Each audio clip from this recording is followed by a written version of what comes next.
Er du træt af small talk? Hej, jeg hedder Tore.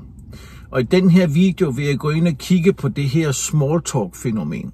Hvad er det egentlig taget small talk er? Hvordan bliver det brugt?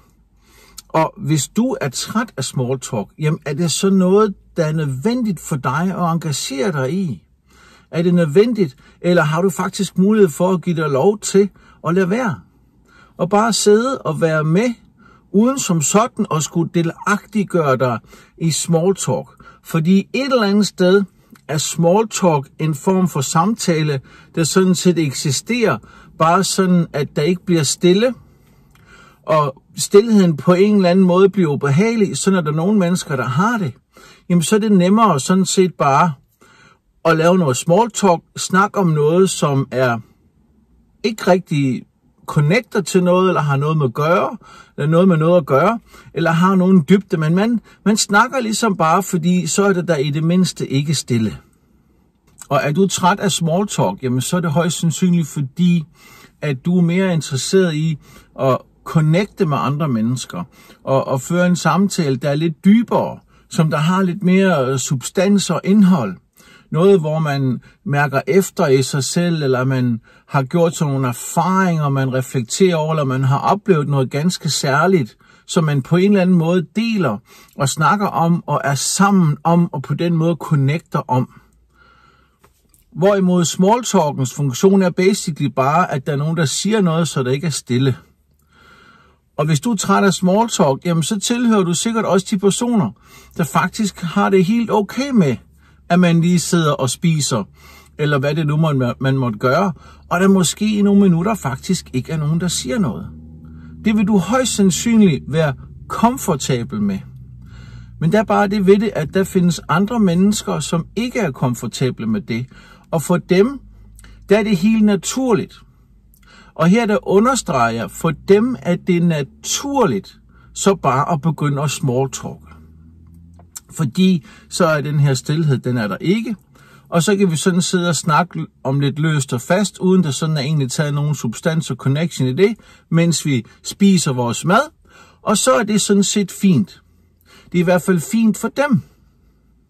Men hvis vi går ind og kigger på kommunikation, altså det, at nogen taler sammen, så er der et eller andet sted 2 scenarier her.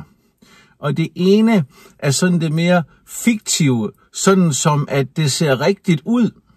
Sådan som at det bliver fremstillet i medier og på serier og så lignende. Og så er det andet scenarie, det er, jamen, det er sådan set bare sådan som det er i virkeligheden. Når det kommer til stykket, så er det herover vi lander. Der sker bare ofte det, at vi på en eller anden måde bliver påvirket og forvirret af det her på en eller anden måde medieskabte idealbillede. Fordi går man ind og ser på for eksempel noget som reklamer, eller går man ind og ser på sådan de mere populære serier omkring en gruppe mennesker, som bor sammen eller hænger ud sammen, eller hvad det nu er, jamen så får vi meget hurtigt tegnet et billede af, vi er altid sammen, vi er altid glade, vi snakker altid sammen med hinanden en masse, og vi griner, og vi har det sjovt. Og det kan vi i og for sig sådan set foretage 24 timer i døgnet, 365 dage om året. Det er et fiktivt idealbillede. Men hvis vi går ind og kigger på kommunikation, sådan helt grundlæggende, og vi på en eller anden måde trækker os lidt mere ud af det her fiktive, idealiserede billede af, hvad kommunikation og samvær er. Der er bare det ved det, når vi snakker kommunikation. At kommunikation er i bund og grund først rigtig autentisk kommunikation, når det er noget, der falder en naturligt. Så i den her sammenhæng, der er det faktisk rigtig vigtigt, at hvis du ikke bryder dig om small talk, og du sidder ved et spisebord, et frokostbord på arbejde, eller et spisebord ved en social sammenkomst, eller hvad det nu måtte være, og folk begynder at lave det her small talk. Fordi det er nemlig sådan, at de mennesker, som ikke bryder sig om, at der er stille, lige så snart der bare sådan bliver lidt stille, eller lige så snart man bare sætter sig ned, jamen så begynder de allerede der small talk, fordi de ved, at hvis de ikke gør det, jamen så kan der komme den her stilhed. Og for dem er den stilhed unaturlig, og for dem opstår der her et eller andet moment, som er akavet for dem. Så derfor begynder de naturligt at small talk. Og hvis det ikke virker naturligt for dig at small talke, jamen så er det okay. Der er en rigtig stor værdi i, at du faktisk kan fritstille dig selv i, at det er okay, at du ikke også begynder at small talk, at du ikke også er med. At du ikke på en eller anden måde skal leve op til det her idealbillede i reklamer og serier og lignende, ikke? Hvor alle bare hele tiden snakker med hinanden, og alle er glade, og alle smiler, og vi snakker hele tiden, og vi er hele tiden sammen, og vi er hele tiden engageret i en eller anden form for samtale med hinanden. Det er faktisk okay, at du sætter dig ned, og bare det, at du er der, bare det, du sidder sammen med de andre beboere, jamen så er du der, og så er du også på et eller andet plan deltagende. Og du kan faktisk fritsætte dig selv ved, at det er helt okay, du bare sidder her, og lad de andre smalltalke. Og hvis du prøver at kigge dig omkring i selskabet, jamen så vil du se, at der vil typisk være nogle stykker, der interagerer i smalltalk, og så vil det være et par stykker, der bare sidder rundt omkring, og alligevel ikke siger noget. Dem vil der altid være nogen af. Det er meget, meget sjældent. Jeg har faktisk personligt aldrig oplevet, at jeg sidder rundt omkring et bord med flere mennesker, og alle bare hele tiden snakker med hinanden, og alle hele tiden bare har munden kørende, fordi de er i gang med at formulere ord og engageret i samtaler, eller bare sidder og smalltalker. Der er altid nogen, der sidder og bare giver sig selv lov til, jamen jeg er her, jeg sidder med. Så på den måde er jeg her. Min væren og min person og lignende er her.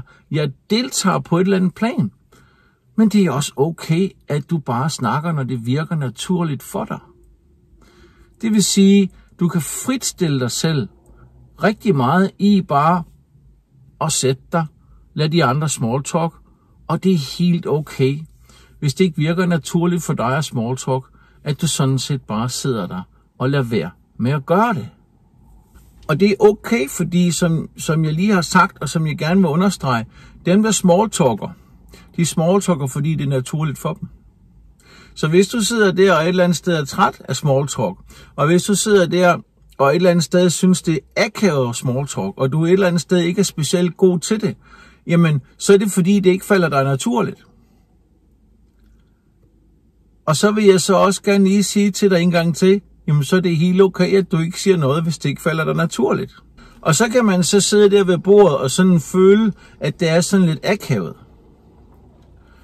Men altså, prøv at høre, det bliver kun akavet, hvis du sidder og ikke frigiver dig selv, fritstiller dig selv, fordi der er ikke lige nogen, der siger noget, som repræsenterer en samtale, jeg naturligt kan falde ind i. Der er en masse small talk, og det er, hvad det er. Ikke? Det er noget, folk engagerer sig i naturligt, fordi at det er sådan, de gør. Det er ikke noget, de tænker over. Det gør de bare, fordi så er der ikke stille. Det er ikke naturligt for dig. Og så i stedet for at sidde og blive anspændt og synes, at du burde være med, og synes, at du burde kunne sige noget, og så et eller andet sted sidde i det der med, at du får ikke rigtig sagt noget, og du bliver lidt anspændt, og så prøver du at sige et eller andet, der sådan falder lidt til jorden, eller dem der smalltalker, de reagerer ikke på det, fordi det falder ikke naturligt ind i den der smalltalk. Og så er det begynder at blive akavet, og så er det, at du begynder at kunne sidde lidt med den her vibe, og andre måske også vil kunne få en opfattelse af, at det er sådan, jamen han er her der, eller hun er her der, og det er okay, men det virker bare sådan en lille smule akavet, det her. Det sker kun, hvis du ikke tillader dig selv, hvis du ikke sørger for at fritstille dig selv i, det er helt okay, at jeg bare sidder her. Og hvis det ikke virker naturligt for mig at snakke med i småsnakken, jamen, så sidder jeg her bare. Og det er helt okay at sidde ved et bord sådan her, sammen med andre mennesker, der spiser og smalltalker, og du er der, og du er med, og du har et eller andet sted i dit mindset, i din væren med dig selv, besluttet dig for, det er helt okay. Det er helt okay, jeg ikke siger noget. Jeg fritstiller mig selv i, at der er en samtaleform her, der umiddelbart ikke virker naturligt for mig.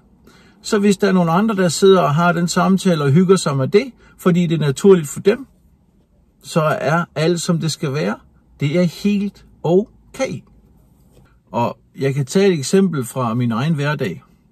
Jeg er selv lige kommet tilbage fra et opholdsseminar på min uddannelse. Jeg er ved at videreuddanne mig fra eksistentiel coach til eksistentiel terapeut, altså psykoterapeut. Og i løbet af sådan et opholdsuddannelsesseminar, jamen der tager vi ud på et sted. I det her tilfælde et kursus- og retrætecenter, der ligger sådan lidt ude i provinsen, ude i nogle naturlige områder. Fint sted og det hele, og så opholder vi os så der i nogle dage, mens vi får undervisning, har samtaleøvelser og arbejder med os selv og så videre. Og der vil det være sådan, at i løbet af de dage, jamen der vil der være nogle tidspunkter, typisk når vi spiser frokost og aftensmad og morgenmad, hvor at holdet samles omkring bordet, så sidder vi der, og der, som jeg lige har været inde på, jamen lige så snart folk de sætter sig ned ved bordet, så vil det være nogen af dem, eller en del af dem, som helt automatisk bare med det samme begynder at small talk. Og et eksempel, det var ved morgenbordet, der blev altid kogt æg til morgenmad hver dag, og så sidder folk så ned, og det første de gør, de tager et æg. Især alle dem, der smalltalker, de sørger i hvert fald for at tage et æg, og så sidder de der og piller ægget og snakker om, hvor længe det er blevet kogt, og om det nu er et smilende æg, eller om det er lidt for hårdt eller lidt for blødt, og frem og tilbage og kaffe og kage. Og det er også helt okay. Jeg spiser ikke æg, som er kogt. Hvis jeg skal spise æg, så spiser jeg typisk spejlæg, eller også så hælder jeg æggehvide i min proteinshake, som jeg laver på blenderen med havregryn og så videre. Det er den måde, jeg ligesom forholder mig til æg på. Men nøj, hvor kunne de godt nok sidde og snakke om de der kogte æg. Frem og tilbage, og jeg ved ikke hvad. Og hver eneste gang, der var en ny en, der kom ned og satte sig ned, som var med i den her del af den gruppe, hvor smalltalk var naturligt for dem. Jamen det første var, de gjorde ikke. Jeg sad og lagde mærke til det 3-4 dage træk. Det var, de tog et æg, ikke også? Og så gik de i gang med smalltalken om ægget. Og det er også helt okay. I det tilfælde, der havde jeg to scenarier, jeg kunne gå ind i. Jeg kunne gå ind i et scenarie, hvor jeg sad og opbyggede en eller anden form for akavethed, hvis jeg prøvede at snakke med på ægget, hvilket ikke vil fungere, fordi jeg tager ikke selv et æg. Så fordi jeg ikke interagerer naturligt i det her, jamen så vil det være noget mærkeligt, når jeg sidder og snakker om de her kogte æg, hvis jeg ikke selv spiser et. På en eller anden måde vil jeg komme ind i en eller anden form for akavet, anspændt situation på den måde. Et andet eksempel på, at det kunne være blevet anspændt og akavet for mig at sidde der, det vil være, hvis jeg i stedet for at forsøge at interagere i den her æggesnak, hvilket sandsynligvis ikke vil lykkes for mig at blive akavet og anspændt, fordi det ikke er naturligt for mig, og også fordi, at jeg ikke interesserer mig for at spise de der kogte æg. Jamen det kunne jo så være, hvis jeg modsat faktisk sætter mig til at være irriteret over det. Jamen hvorfor i alverden skal folk sidde der og tage de der æg, og hvorfor skal snakken gå omkring det, og æg mig der, og æg mig her, er det nu kogt, og er det nu ikke kogt, og jamen altså, hvis du vil have et æg, så kan du bare tage det og spise det. Færdig arbejde, ikke? Og hvis jeg ligesom var kommet til at ryge med på den, jamen så vil det også have gjort, at jeg på en eller anden måde vil være anspændt, og have følt mig akavet i situationen. Og nu er det bare 2 eksempler, jeg lige sådan sidder her og slynger ud. Men jeg ved fra mig selv, at jeg tidligere på sådan nogle seminarer, i sådan nogle situationer, på en eller anden måde er kommet til at sidde og placere mig selv i en eller anden situation, der gør, at jeg bliver akavet og anspændt. Men denne her gang, hvor jeg var afsted, der lykkedes det mig faktisk at fuldstændig fritstille mig selv i, jamen prøv at her, der foregår noget small talk, og de har gang i noget med deres kogte æg, og det er da også fint, og det er da også hyggeligt nok. For mig er det ikke naturligt at lave den small talk. Jeg spiser ikke naturligt æg på den måde. Så det lader jeg dem da bare gøre. Og så giver jeg mig selv fuldstændig lov og accept til, jamen så sidder jeg der bare her. Og det virker ikke umiddelbart naturligt for mig at falde ind i den kommunikation, og det kan jeg så fritstille mig i og give mig selv lov til at lade være med. Så hvis du er træt af small talk, så er der en rigtig stor gevinst i det her for dig. Hvis du er i stand til, og du burde faktisk øve dig på at sige, small talk er naturligt for dem, der small talk er naturligt. Det er ikke naturligt for mig.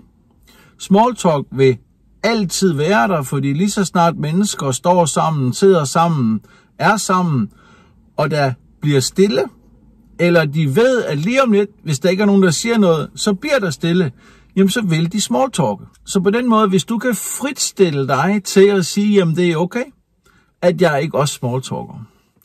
Og på den måde bare være til stede og være afslappet i det. Giv dig selv lov til det. Jamen så vil du sådan set bare kunne stå der, være der, sidde der, og så er det fint. Og der er ikke nogen andre, der vil tænke over det, fordi du er komfortabel i det, så derfor vil det også være komfortabel med de andre. Så er der nogen, der small talk, og du står der, og hvis det lægger mærke til det, så er der måske også bare et par andre, der står der. I er der sammen, nogen laver noget small talk, der går noget tid, inden der kommer et skifte, eller der er noget andet, I skal, og så var det bare sådan set sådan, som det var. Og det, der var min pointe med, at jeg gik ind og nævnte det her opholdsseminar, jeg har været på, det er, at jeg tidligere er kommet til at sidde og blive lidt akavet og lidt anspændt i de her small talk-dominerede situationer. Og det er sådan for mig, at jeg kan godt få mange indtryk i løbet af sådan en dag. Så det at være til undervisning og arbejde med sig selv og have samtaleøvelser osv., det giver mig rigtig mange indtryk. Og hvis jeg så også kommer til at falde i at sidde og blive lidt akavet eller lidt anspændt, når der så er en pause, eller der lige er et moment, 5-10 minutter, hvor der ikke lige sker noget særligt, hvor folk altid vil gå i gang med small talk, jamen så ender det med, når dagen er slut, og vi har spist aftensmad, jamen så trækker jeg mig. Så sidder jeg ikke lige lidt ekstra ved spisebordet, eller jeg kommer ikke lige ud og står ved bålet senere om aftenen, eller hvad det er. Jeg trækker mig simpelthen der ved en 7-8-tiden, og så bliver jeg på mit værelse, fordi jeg er fyldt op med indtryk. Jeg har brug for at være mig selv. Jeg har brug for at slappe af, for ligesom at kunne hvile lidt ud, lige finde tilbage til mig selv, og sådan lige få lidt ro på mig selv og det hele igen. Og det ved min uddannelsesleder godt. Han ved godt, at jeg kan have behov for at trække mig, for at finde tilbage til mig selv, hvis jeg har oplevet mange indtryk og så videre i løbet af dagen. Men det, som der var særligt ved denne her gang, det var, at på den sidste dag, der sagde min uddannelsesleder til mig, og han sagde det ikke bare til mig, han sagde det i plenum. Det vil sige, mens hele holdet sad der, vi sidder altid i rundkreds, når vi snakker, fordi det er sådan en psykoterapeutuddannelse, og det har enormt meget at gøre med at kommunikere og være sammen med hinanden og alt sådan noget, ikke? Som jo ikke foregår på small talk. Der er det jo virkelig med at connecte og finde ud af sig selv og mærke efter i sig selv og sådan noget. Alt sådan noget, som jeg jo elsker. Men fordi jeg var i stand til at fritstille mig selv i de her small talk situationer og bare kunne være der naturligt, jamen så kunne jeg blive siddende lidt ekstra ved frokostbordet og spisebordet og morgenbordet og bare være med, fordi jeg havde givet mig lov til fritstille mig selv til, at jeg snakker bare med, når det er naturligt for mig, og hvis de andre smalltalker, jamen herreste Gud, så smalltalker de. Det er da et eller andet sted også meget hyggeligt. Men så siger man uddannelsesleder i plenum til mig, jeg vil gerne sige noget til dig, Thor. Vi havde sådan en runde, hvor vi hver især lige skulle sige, hvordan vi havde oplevet det, og hvordan det havde været for os. Og da det kom til mig, og jeg havde sagt mine ting, så sagde han, der er noget, jeg gerne vil sige til dig. Så jeg vil gerne sige til dig, at jeg har virkelig set dig være her i dag. Jeg har virkelig set dig være med, stå frem og være her som dig. Jeg har virkelig mærket dig til stede på det her ophold. Og det er jeg rigtig, rigtig glad for, siger han så. Det er godt for gruppen, det er godt for mig, og det er bare rigtig dejligt at se, at du i den grad har været her. Og det bliver jeg jo selvfølgelig rigtig glad for at høre, fordi det viser mig, at den lille detalje, som jeg på en eller anden måde har fået regnet ud der, at i smalltalkens rum fritstiller jeg bare mig selv til, at det er okay, at jeg ikke deltager. Så på den måde kan jeg være afslappet i det. Så på den måde bliver det ikke akavet og anspændt for mig. Så for det første er situationen komfortabel. Det vil sige, at jeg kan faktisk få en lille pause, mens jeg sidder og spiser, eller hvad det nu er. I stedet for, at jeg sidder og er akavet og anspændt, hvilket jeg nemt kunne blive tidligere. Men det gør også, at fordi jeg giver mig selv lov til det, og fritstiller mig selv i det, jamen så sidder jeg bare åben og rolig. Og så kan det være, at der kommer nogle andre og sætter sig, som der kommer 5 minutter, 10 minutter senere. Det kan være, at de lige skulle hente noget på værelset, eller skulle på toilettet, eller de faldt i snak ude på gangen, eller hvad det var. Så kommer de og sætter sig. Og så kan det være, at de begynder at smalltalk. Men det kan også godt være, at der kommer en og sætter sig og kigger på mig. Og så der kommer der en helt naturlig samtale i gang, som jeg ikke tænker over. Og så sidder jeg faktisk der og har en samtale med nogen. Selvom der er nogen, der smalltalker, eller selvom situationen som altid startede med smalltalk, så sidder jeg faktisk lige pludselig der og har en samtale. Og så går det op for mig, fordi det tænker jeg ikke over, men der lige pludselig så går det op for mig, gud, jeg sidder der og snakker med nogen, det er da helt vildt hyggeligt. Men den situation kommer jeg kun i, fordi jeg fritstiller mig selv i, at det er okay, at jeg ikke snakker med i det her smalltalk. Så det er en detalje, du kan tage med og øve dig på i den her sammenhæng.